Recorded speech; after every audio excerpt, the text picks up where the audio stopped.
Raj news, Hyderabad. Maganti Gopinath అంతిమయాత్ర ప్రారంభమైంది. సాయంత్రం 4 గంటలకు మహాప్రస్థానంలో అంత్యక్రియలు జరగనున్నాయి. ప్రభుత్వ లాంఛనాలతో మాగంటి గోపీనాథ్ అంత్యక్రియలు నిర్వహిస్తూ ఉండగా ఇందుకు సంబంధించిన ఏర్పాట్లను ప్రభుత్వం పూర్తి చేసింది. అదేవిధంగా ఏఐజీలో చికిత్స ఖర్చు మొత్తాన్ని రేవంత్ సర్కార్ భరించనున్నట్లు ప్రకటించింది.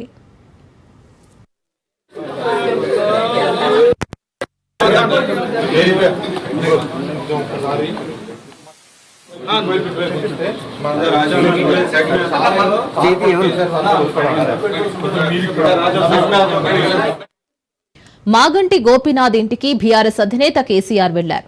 గోపీనాథ్ భౌతిక కాయానికి నివాళులర్పించారు.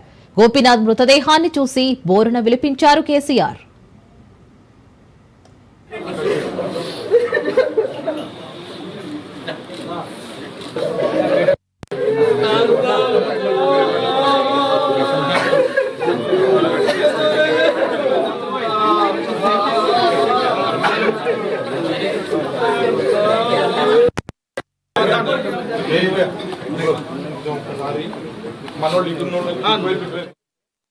మాగంటి గోపీనాథ్ చివరి చూపు కోసం ఆయన అభిమానులు భారీగా చేరుకుంటున్నారు.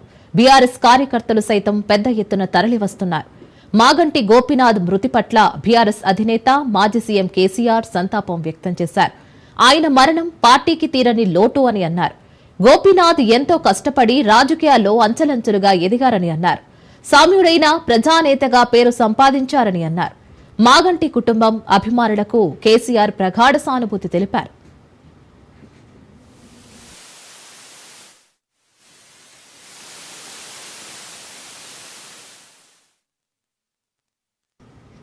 మాగంటి గోపీనాథ్ మృతిపై బీఆర్ఎస్ కార్యనిర్వాహక అధ్యక్షుడు కేటీఆర్, మాజీ మంత్రి హరీష్ రావు సంతాపం తెలిపారు.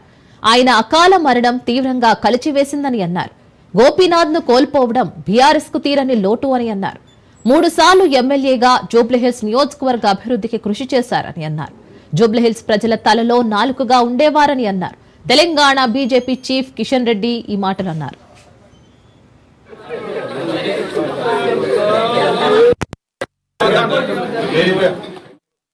టీడీపీ వ్యవస్థాపకుడు ఎన్టీఆర్ స్ఫూర్తితో మాగంటి గోపీనాథ్ 1982లో తెలుగుదేశం పార్టీలో చేరారు. 1985లో హైదరాబాద్ నగర తెలుగు యువత అధ్యక్షుడిగా ఎంపికయ్యారు. ఎన్టీఆర్ స్వయంగా ఆయనకు నియామక పత్రాన్ని అందజేశారు. 2014లో తొలిసారి టీడీపీ నుంచి ఎమ్మెల్యేగా గెలుపొందారు. ఆ తర్వాత 2018లో బీఆర్ఎస్ లో చేరారు. ఆ ఏడాది జరిగిన ఎన్నికల్లోనూ విజయం సాధించారు. అనంతరం 2023లో జరిగిన ఎన్నికల్లోనూ గెలిచారు. వరుసగా 3 సార్లు ఎమ్మెల్యేగా ఆయన గెలుపొందారు. 2022లో బీఆర్ఎస్ హైదరాబాద్ జిల్లా అధ్యక్షుడిగాను మాగంటి గోపీనాథ్ పనిచేశారు.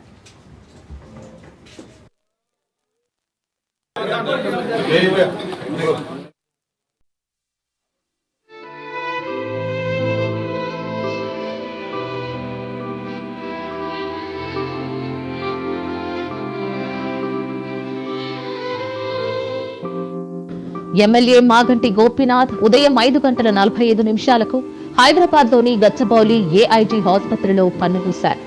ఈ నెల 5న ఆయనకు గుండెపోటు రావడంతో కుటుంబ సభ్యులు ఏఐజీలో చేర్చారు. అక్కడ చికిత్స పొందుతూ ఆయన తుది శ్వాస విడిచారు. కొన్నాళ్లుగా మాగంటి కిడ్నీ సమస్యలతో బాధపడుతున్నారు. 3 నెలల క్రితం కూడా ఏఐజీలో చేరారు. అప్పట్లో డయాలసిస్ చేయించుకున్నట్లు కూడా సమాచారం.